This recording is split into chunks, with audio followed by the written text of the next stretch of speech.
New liver cancer surgery saves lives of 6 patients in Hong Kong. The University of Hong Kong has successfully performed a novel form of hepatectomy in 6 patients with liver cancer.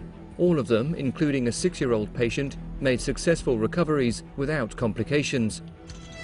About 70 to 80% of liver tumours form in the right lobe of the liver, which is larger than the left lobe.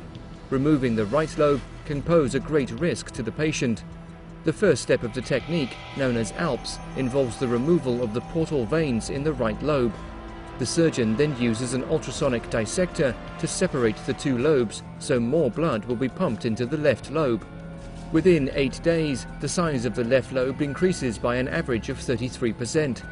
When the left lobe grows to a certain size, the right lobe can be taken out, following the removal of the hepatic artery and duct bile.